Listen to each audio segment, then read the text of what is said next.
Friends, અત્યારે 11:10 બાકી છે. 11:35 થઈ છે, 10:50 થઈ, અથવા તો 12:05 થઈ. આ બધું જે ટાઈમિંગ છે, મીન્સ કે આપણને એટલી ખબર છે કે ભાઈ 10:30 થયા હોય તો 10:30, 10:45 થયા છે તો 11:45, 11:15 થયા છે તો 11:15, મીન્સ કે 2-3 ટાઈમ ઝોનની જ આપણને ખબર છે કે જે આપણે ઇંગ્લિશમાં એને કહી શકીએ છીએ. બાકી એવું હોય કે ભાઈ હજી 15 મિનિટ બાકી છે, 10:10 જ થઈ, અથવા 11:05 વાર છે, તો આને કઈ રીતે ઇંગ્લિશમાં કહેવું? તો જોઈએ આ વિડીયોમાં આપણે કે ટાઈમ કઈ રીતે આપણે ઇંગ્લિશમાં, ગુજરાતી ટુ ઇંગ્લિશમાં ટાઈમ કઈ રીતે કહેવો. Okay, so welcome to your favourite YouTube channel R International, કે જેમાં આજે હવે હું તમને એક ઇમ્પોર્ટન્ટ પોઈન્ટ કે જે છે how to inform or how to tell a time, how to speak about a time, specific time કઈ રીતે બોલવો. તો don't forget to like, share and subscribe my channel R International. Okay, so let's continue. As I said કે mostly આપણને ખબર છે કે 10 વાગ્યા હોય, બરોબર, કે 10 વાગ્યા તો શું કહેશે એને? તો આપણે કહીએ છીએ એને 10 o'clock, એટલે કે 10 વાગ્યા છે. 11 છે તો 11 o'clock, 12 છે તો 12 o'clock, 1 છે તો 1 o'clock. ઓકે, બીજી સિસ્ટમ લાઈક 10:15 થઈ છે, બરોબર, એટલે કે 10:15 થયા છે. 10:15 ને શું કહેવાશે? તો આ જે છે, let's draw a circle, that is the full circle, means a full hour. 1 કલાક છે અને આપણે મોસ્ટલી શું કર્યું છે? we have departed 4 part, એને આપણે 4 ભાગમાં વહેંચેલું છે. હવે આ જે ટુકડો છે એટલે શું છે કે આ એક પાર્ટ જે છે, સિંગલ પાર્ટ, 15 મિનિટના 4 એટલે કે 60 મિનિટ, 1 કલાક, એમાંનો એક 15 મિનિટનો ટુકડો એને કહેવાશે ક્વાર્ટર. એક ટુકડો છે એને ક્વાર્ટર કહેવાશે. જ્યારે બે પાર્ટ 15 મિનિટના 2 એટલે કે અડધો કલાક જે છે, બરોબર, સપોઝ આ અડધો કલાકનો પાર્ટ છે તો એને કહેવાશે હાફ. ઓકે, સેમ અહીંયા છે કે 10 ની ઉપર શું છે? 15 મિનિટ, એટલે 10 ને શું થયું છે? એક ક્વાર્ટર થયું છે, મીન્સ કે 10 ઉપર વીતી ગયું છે, મીન્સ કે ક્વાર્ટર પાસ્ટ 10. 10 ને 15 એટલે કે ક્વાર્ટર પાસ્ટ 10. ત્રીજો ટાઈમ કે 10:30 છે, 10 ને 30, 10:30 થયા છે તો કઈ રીતે કહીશું? તો ધેટ ઇઝ હાફ પાસ્ટ 10, એટલે કે 10 ઉપર, પાસ્ટ મીન્સ કે વધારે ઉપર વીતી ગયો છે, 10 ની પછી આટલો ટાઈમ થયો છે, એટલે કે હાફ પાસ્ટ 10. ઓકે, થર્ડ છે 10 અને 45, તો હવે 10 ની ઉપર શું થયું? 3 ક્વાર્ટર, 3 પાર્ટ ચડ્યા, પણ નજીકનો શું છે આપણને? તો કે 11:15 બાકી, એમ થાય 11 એક ક્વાર્ટર બાકી છે, તો શું કહેવાશે? ક્વાર્ટર ટુ 11, એટલે કે 11:15 મિનિટની વાર છે, 11:15 થયા, ધેટ મીન્સ ક્વાર્ટર ટુ 11.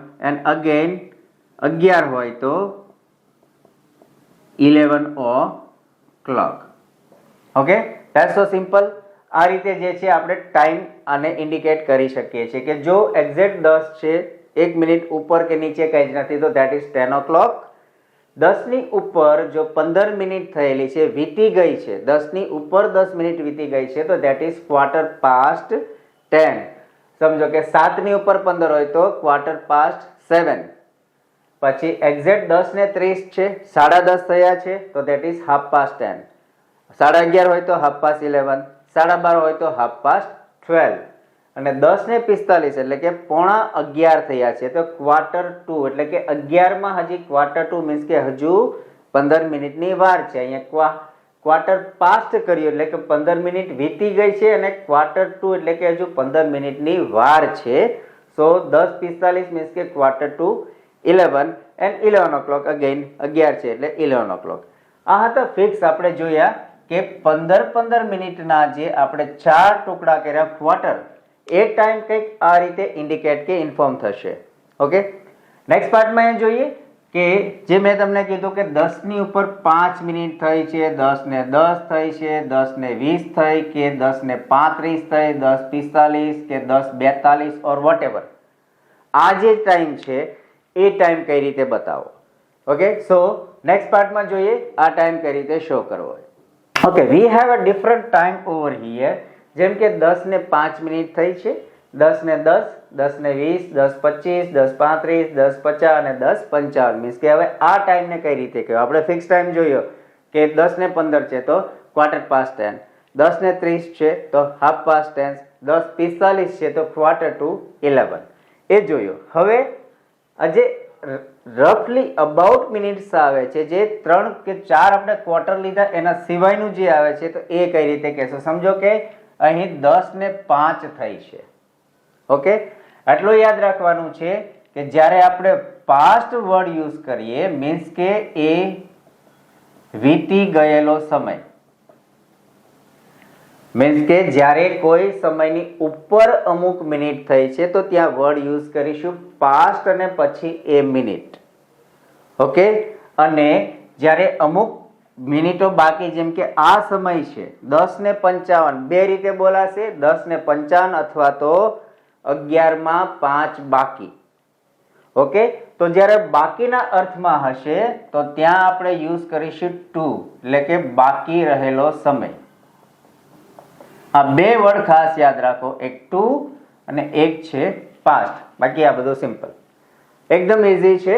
કઈ રીતે કે અહીંયા શું જોઈએ કે 10 ની ઉપર 5 થઈ છે, 10 ની ઉપર 5 વીતી ગઈ છે, મીન્સ કે 10 past 5. 10 ને 5 એટલે કે 10 past 5. કોઈ પૂછે ટાઈમ અત્યારે કેટલા થયા, તમે પૂછો કે ભાઈ 10 ની ઉપર 5 મિનિટ થઈ છે તો શું કહેવાનું? 10 past 5. ઓકે, હવે સેમ છે 10 ની ઉપર 10 થઈ છે, કોઈ પૂછો ટાઈમ અગેન તમને કેટલા વાગ્યા? ભાઈ 10 ને 10, તો that becomes સેમ જ છે 10 past 10. 10 ને 10 મિનિટ.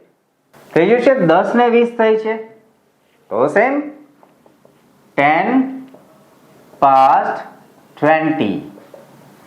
10 ને 25 થઈ છે તો 10 past 25.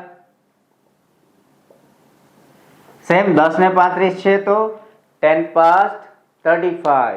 10 ને 50 છે તો 10 past 50 અને 10 ને 55 છે તો 10 past 55. હવે અહીંયા સુધી that was okay. હવે આ 10 past 50 or 10 past 55, 10 ને 50, 10 55 તો નજીકનું કયું છે? એ બી એક આપણામાં સિસ્ટમ છે કે નજીકનો સમય વધારે આપણે અનુકૂળતાથી બતાવીએ. તો અહીં શું થઈ શકે? બીજો કહેવાનો રસ્તો 11 માં 10 બાકી. બરોબર, તો એ કઈ રીતે લખાશે? તો કેટલી 10 મિનિટ બાકી છે તો 10 to 11. બરોબર, 11 માં 10 બાકી. બીજું 10 ને 55 છે એટલે એમ પણ થશે કે 10 past 55. આ પહેલો રસ્તો. બીજી રીતે તો 5 મિનિટ બાકી છે ને, તો શું થશે? 5 to 11. સિમ્પલ છે. તો આ રીતે આપણે ટાઈમ બતાવી શકીએ. હવે સમજો કે આ તો સમજો કે 5 ના પેલામાં છે 5, 10, 15, 20, 25, 30. હવે ક્યારેક વીએર ટાઈમ કોઈ સમય હોય છે જ્યારે આપણે ડિજિટલ ક્લોક યુઝ કરતા હોય, જ્યારે આઈ યુઝ કરીએ તો ઓકે છે કે રફલી 5:15 ના હિસાબે આપણે બોલી દઈએ. ડિજિટલ યુઝ કરતા હોય એ સમયે સમજો કે કોઈએ કીધું કે કેટલો ટાઈમ થયો તો 9 ને 27 થઈ.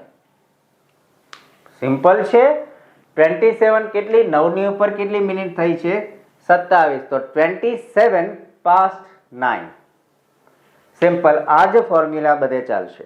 બરોબર, 27 past 9 અથવા તો સમજો કે 9 અને 49 થઈ છે. કઈ રીતે કહીશું એને? બંને રીતે છે. એક તો 49 past 9 એટલે કે 9 ની ઉપર 49 મિનિટ થઈ છે એટલે કે 49 past 9, અને બીજો 10 માં કેટલી બાકી? તો 11 મિનિટની વાર, તો 11 to 9. Okay, simple. 11 to 10. 10 માં 11 મિનિટની વાર છે એટલે 11 to 10. So those are the most simple and most basic but most impressive. જ્યારે તમને કોઈ ટાઈમ પૂછે છે તો 10 ને 20 થઈ તો એમ નહીં કહેવાનું 10:20, અથવા 10 ને 38 થઈ છે તો એવું નહીં કહેવાનું 10:38. It looks bit weird and it shows the inability of your English language. તમને ઇંગ્લિશ નથી આવડતું એ સાબિત કરે છે. જ્યારે પણ હવે કોઈ તમને ટાઈમ પૂછે તો ટાઈમ કઈ રીતે, તો આ રીતે આપણે બતાવીશું કે 3:35 થઈ તો કઈ રીતે કહીશું 35 past 3. 3:52 થઈ છે તો 52 past 3 અથવા 4 માં કેટલા બાકી છે તો કે 8 મિનિટ તો 8 to 4. Okay, it gives a create impression or it will create ability of your having the knowledge of English language. Okay, so simple છે ટાઈમ આ રીતે આપણે ઇન્ડિકેટ કરવાનો. બીજું જે કોમ્પિટિટિવ ટેસ્ટ આપે છે સ્ટુડન્ટ આઈએલ્સ ઓર પીટી, તો એમાં ઘણી વખત એમના લિસનિંગ પાર્ટની અંદર આ રીતના ટાઈમ આવે છે તો ત્યાં કન્ફ્યુઝ થાય છે સ્ટુડન્ટ કે આને કઈ રીતે લખવા. તો સિમ્પલ છે, યાદ રાખી લો કે જ્યારે કોઈ પણ અવર્સની ઉપર જ્યારે કોઈ સમય વધારે થયો છે એના ઉપર થયો છે તો we will use the word past, અને જ્યારે કોઈ અવર્સમાં અમુક મિનિટ્સ કે અમુક સમય હજુ બાકી છે એવું કે હોય તો that can be too. Simple છે, 10:05 તો 10 past 5, અને 10:50 હોય એટલે કે 11:10 બાકી છે તો 10 to 11. કોઈ પણ રીતે ટાઈમ કહી શકાય, બટ આ રીતે કહેશો તો આઈ એમ શ્યોર તમારી જે લેવલ ઓફ ઇમ્પ્રેશન્સ છે એ સારી રહેશે. સો ફ્રેન્ડ્સ, આવી અવનવી ઇંગ્લિશ લેંગ્વેજ વિશે ઇન્ફોર્મેશન ઓર ટિપ્સ મેળવવા માટે અમારી યુટ્યુબ ચેનલ આર ઇન્ટરનેશનલ સાથે જોડાયેલા રહો. લાઇક, શેર અને સબસ્ક્રાઇબ કરવાનું ભૂલતા નહીં. પ્લસ બેલ આઇકન એને પ્રેસ કરવાનું પણ નહીં ભૂલતા કે જેથી જ્યારે પણ તમને આવા નવા વિડીયોઝ આવે તો સૌથી પહેલાં તમને મળે અને તમે તમારી ઇંગ્લિશ લેંગ્વેજ એબિલિટીને ઇમ્પ્રૂવ કરી શકો. Thank you so much for watching.